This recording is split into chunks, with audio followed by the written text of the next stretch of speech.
Oke, mari kita bongkar ini. Pernah ngerasain gak sih sensasi khas akhir bulan, Anda buka aplikasi M-Banking, lihat saldonya dan rasanya jantung tuh kayak nyut sedikit gitu. Baru tanggal 20-an tapi saldo ATM udah terasa seperti koma, rasa pusing, sulit mikir jernih pas kondisi keuangan lagi tipis ini, ternyata bukan cuma sugesti loh, ini gerbang masuk kita buat membedah ilmu ekonomi hari ini. Tepat sekali. Sumber utama kita untuk pembahasan ini adalah sebuah modul kurikulum ekonomi yang dirancang khusus untuk konteks Indonesia. Fokusnya di ekonomi personal. Jadi ini bukan tentang teori yang, melayang-layang di awan, tapi soal pergulatan yang nyata. Di dompet dan di kepala Anda setiap hari. Bener. Jadi misi kita di sini tuh mencari tahu kenapa gaji rasanya cepet banget habis. Terus kenapa kita cenderung bikin keputusan finansial yang kurang bijak pas lagi stres karena uang. Dan yang paling penting, gimana fenomena tanggal tua ini bukan cuma masalah pribadi Anda, tapi bisa jadi cerminan kondisi ekonomi yang lebih luas. Mari kita mulai. Mari kita mulai. Akar masalahnya ya tentu saja perasaan tanggal tua itu sendiri. Cemas pas lihat saldo, notifikasi token listrik yang bunyinya kayak lebih nyaring dari biasanya, atau momen paling canggung, kartu ditolak di kasir. Nah, sumber kita menyebut bahwa perasaan gak nyaman inilah titik awal terbaik untuk memahami apa itu ilmu ekonomi. Aneh juga ya, belajar ekonomi kok mulainya dari rasa pusing? Justru disitulah letak keindahannya. Kita sering salah kaprah kan, nganggap ekonomi itu cuma urusan negara, ekspor-impor, atau grafik rumit di berita TV. Padahal, definisi klasik dari ekonom pemenang Nobel Paul Samuelson itu sangat membumi. Ekonomi itu studi tentang gimana manusia dan masyarakat memilih untuk menggunakan sumber daya yang langka, yang bisa punya banyak kegunaan alternatif. Intinya cuma dua kata, pilihan dan kelangkaan. Kelangkaan, ini maksudnya bukan cuma soal kekurangan uang kan? Saya kenal orang yang uangnya banyak, tapi hidupnya terasa sama sibuk dan terbatasnya deh dengan saya. Nah, Anda menangkap poin krusialnya. Kelangkaan fundamental yang kita semua hadapi, kaya atau miskin, itu bukan uang, tapi waktu. Waktu itu kelangkaan pamungkas. Kita semua cuma punya 24 jam sehari. Masalahnya, keinginan kita ingin liburan, ingin belajar skill baru, ingin santai, itu kan nggak terbatas. Tapi sumber daya kita, baik uang maupun waktu, sangat terbatas. Disinilah ekonomi dimulai. Kita dipaksa memilih setiap saat. Dan setiap pilihan ada ongkosnya, bukan cuma harga yang tertera di label. Persis. Dalam bahasa ekonomi, ini disebut biaya peluang atau opportunity cost. Ini konsep yang bisa mengubah cara Anda melihat dunia loh. Biaya sesungguhnya dari sebuah pilihan adalah nilai dari alternatif terbaik yang Anda korbankan. Oke. Coba kita buat lebih konkret. Sumber kita ngasih contoh yang bagus soal ini. Contohnya sangat relevan. Katakanlah Anda punya uang Rp50.000 di saku. Anda putuskan buat beli segelas kopi kekinian yang lagi tren. Nah, biaya peluangnya bukan cuma Rp50.000 itu. Biaya peluangnya adalah kesempatan yang hilang. Uang itu bisa aja jadi 2 liter bensin buat motor Anda, atau bisa jadi seporsi makan malam yang layak. Bensin atau makan malam itulah biaya peluang dari kopi Anda. Setiap keputusan kita, dari yang sepele sampai yang besar, selalu punya pengorbanan tersembunyi ini.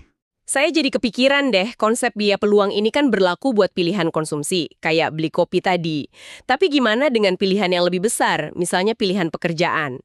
Sumber kita juga nyinggung soal fenomena ojol dan insentif. Apa itu juga bisa dilihat dari kacamata kelangkaan dan biaya peluang? Pertanyaan yang sangat bagus, karena ini menghubungkan keputusan mikro ke struktur yang lebih besar. Perilaku seorang pengemudi ojol itu jelas ya, didorong oleh insentif yang dirancang oleh algoritma mereka. Ngejar bonus, target perjalanan, dan sebagainya. Tapi pertanyaan yang lebih dalam adalah, kenapa begitu banyak orang yang memilih untuk masuk ke sistem ini? Karena pilihan pekerjaan lain yang lebih baik mungkin nggak ada. Atau lebih sulit didapat? Gitu ya? Tepat. Partisipasi massal mereka dalam ekonomi gig ini dibingkai oleh kelangkaan pilihan pekerjaan formal yang lain. Biayanya peluang dari tidak menjadi ojol mungkin ya, menganggur. Jadi kita lihat di sini gimana perilaku kita dibentuk oleh insentif. Tapi pilihan-pilihan yang tersedia buat kita itu sendiri seringkali sudah dibatasi oleh kerangka kelangkaan yang lebih besar. Dalam hal ini, ya kondisi pasar tenaga kerja. Oke, ini membawa kita ke pertanyaan yang lebih dalam dan lebih personal. Kenapa ya saat kondisi keuangan lagi paling terjepit, keputusan-keputusan saya justru seringkali jadi yang paling kacau? Logika rasanya tumpul. Tiba-tiba tawaran pinjol untuk hal yang nggak mendesak kelihatan masuk akal. Padahal saya tahu bunganya mencekik. Rasanya otak kayak buntu gitu. Nah, ini dia inti dari temuan paling menarik dalam sumber kita. Ini bukan karena Anda bodoh, lemah, atau kurang disiplin. Anda sedang mengalami apa yang oleh ekonom perilaku dari Harvard, Sendil Mullainathan, disebut pajak bandwidth atau pajak kognitif. Tunggu dulu, pajak bandwidth. Saya pikir ini istilah buat provider internet. Apa hubungannya sama kondisi bokek? Hah, analoginya pas banget.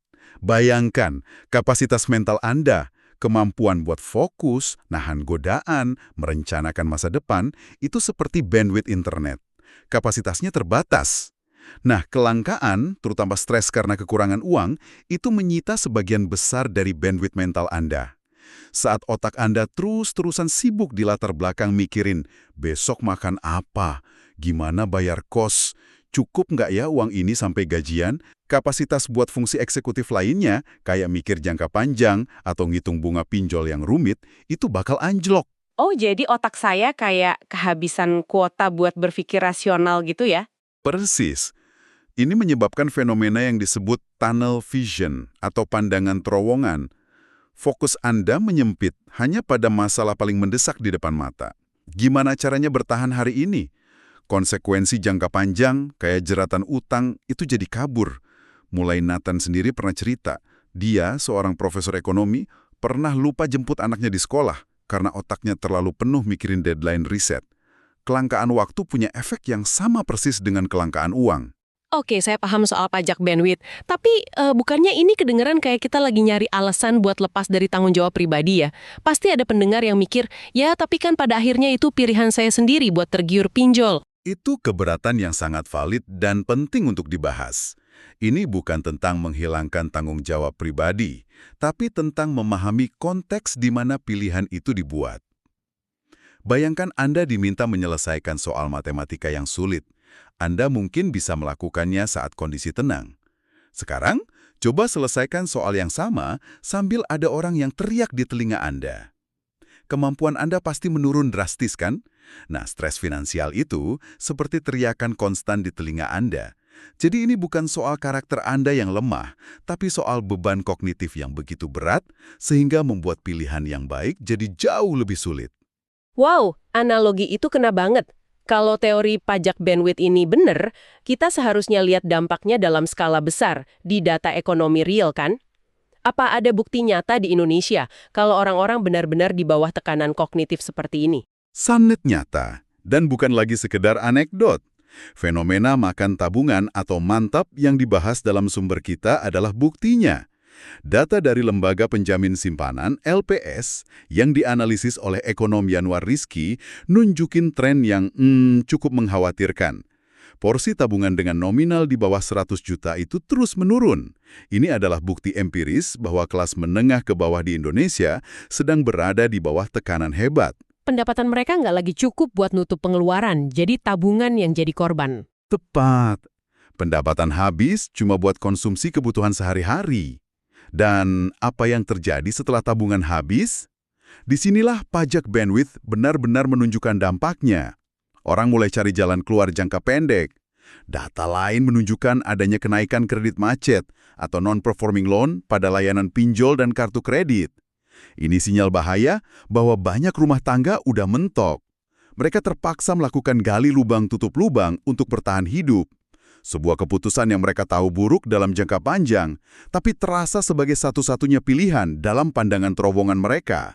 Ini mengerikan. Jadi pusingnya dompet saya yang terasa sangat personal ini, jangan-jangan sebenarnya sebuah gejala nasional. Jika kita ngubungkan titik-titiknya ke gambaran yang lebih besar, jawabannya adalah iya. Masalah di level mikro, di dompet Anda, adalah cerminan dari apa yang terjadi di level makroekonomi.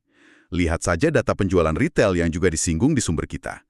Terjadi penurunan signifikan pada penjualan barang-barang sekunder, elektronik, pakaian, kebutuhan rekreasi. Orang-orang ngerem belanja buat hal-hal yang bukan kebutuhan primer ya. Fokusnya cuma buat bertahan hidup. Benar. Ini bisa memicu apa yang disebut deflasi. Tapi ini bukan deflasi baik yang terjadi karena pabrik lebih efisien, jadi harga barang lebih murah. Bukan. Ini deflasi berbahaya yang disebabkan oleh lemahnya daya beli. Saat orang nggak punya uang buat belanja, permintaan turun, dan toko terpaksa nurunin harga. Terdengar bagus ya, tapi dampaknya bisa jadi lingkaran setan. Perusahaan lihat penjualan turun, mereka nunda investasi, dan bahkan motong gaji atau PHK, yang bikin daya beli masyarakat semakin lemah. Dan lingkaran itu terus berputar ke bawah. Sumber kita mengutip Yanuar Rizky yang bilang, kalau kelas menengah sudah teriak, itu tanda bahaya. Kenapa secara spesifik kelas menengah yang jadi indikator? Beli mobil, rumah, barang-barang elektronik. Mereka juga pembayar pajak yang signifikan. Ketika kelompok ini, yang seharusnya stabil, mulai ngerem pengeluaran secara drastis dan menggerus tabungan cuma buat bertahan hidup, itu adalah sinyal darurat yang sangat jelas. Ini bukan lagi soal manajemen keuangan pribadi, tapi soal kesehatan fundamental ekonomi nasional. Oke, setelah mendengar semua ini, ada beberapa hal yang benar-benar mengubah cara pandang saya. Rasanya kayak nyalain lampu di ruangan yang tadinya gelap. Apa yang paling menonjol bagi Anda? Yang pertama, dan mungkin yang paling penting, adalah gagasan bahwa kemiskinan itu bukan cuma soal kekurangan uang, tapi juga soal kekurangan kapasitas mental. Stres finansial secara harfiah mencuri kemampuan kita buat mikir jernih. Ini bukan soal lemahnya karakter, ini soal kuota otak yang habis karena terus-terusan dipakai buat mode bertahan hidup. Sebuah pembebasan dari menyalahkan diri sendiri. Ini bukan soal moral, ini soal kognitif. Kedua, fenomena makan tabungan yang terjadi di Indonesia adalah bukti nyata dari tekanan ini. Ini bukan melulu soal gaya hidup boros, tapi seringkali merupakan strategi terakhir buat bertahan hidup ketika pendapatan tak lagi mencukupi. Ini sinyal darurat dari level rumah tangga yang harus kita dengar. Tepat. Itu adalah data yang berbicara tentang penderitaan yang tersembunyi. Dan ketiga, ini yang paling membuka mata. Masalah di dompet pribadi kita ternyata adalah sebuah jendela kecil untuk melihat tantangan ekonomi yang lebih besar di tingkat nasional. Lemahnya daya beli kita saat digabungin dengan jutaan orang lain menjadi perlambatan ekonomi makro. Semuanya nyambung, dari saldo ATM saya yang koma sampai kesehatan ekonomi negara. Rangkuman yang sangat tajam. Dan karena sumber kita kurikulum ini menekankan metode contextual teaching and learning, belajar dari konteks nyata, ada satu hal praktis yang bisa Anda coba untuk merasakan langsung konsep ini. Semacam eksperimen pribadi yang disebut simulasi tanggal tua. Tunggu, simulasi tanggal tua. Kedengarannya seperti sesuatu yang sengaja saya hindari tiap bulan, tapi jelaskan lebih lanjut. Tenang, ini nggak menyakitkan, justru mencerahkan. Sederhana saja. Selama 1 minggu ke depan, coba lacak setiap rupiah yang Anda keluarkan. Cukup dicatat, nggak perlu dihakimi. Lalu, saat Anda sadar melakukan sebuah pembelian impulsif, entah itu kopi mahal, diskon di e-commerce yang nggak terlalu dibutuhin, berhenti sejenak. Coba ingat, pada saat itu, apakah Anda lagi merasa stres, lelah, atau tertekan karena pekerjaan atau hal lain? Oh, jadi tujuannya buat menghubungkan kondisi emosional dan mental saya dengan keputusan belanja yang saya buat? Tepat sekali. Kemungkinan besar, Anda akan menemukan pola bahwa keputusan-keputusan finansial yang kurang optimal itu terjadi saat pajak bandwidth Anda lagi tinggi-tingginya. Hanya dengan menyadari pola ini, saya beli ini karena lagi stres. Anda sudah membuat langkah pertama yang sangat penting untuk mengambil kembali kendali. Kesadaran adalah awal dari perubahan. Ini sebuah penutup yang sangat memberdayakan. Kita telah melihat bagaimana kelangkaan bisa membajak logika kita, bagaimana tekanan ekonomi bisa membuat kita mengambil jalan pintas yang merugikan. Ini menyisakan satu pertanyaan terakhir untuk Anda bawa pulang dan renungkan. Jika pilihan-pilihan ekonomi kita, dari membeli kopi hingga mengambil utang, ternyata sangat dipengaruhi oleh tingkat stres finansial yang sedang kita alami, seberapa besar sebenarnya kehendak bebas yang kita miliki di dalam pasar?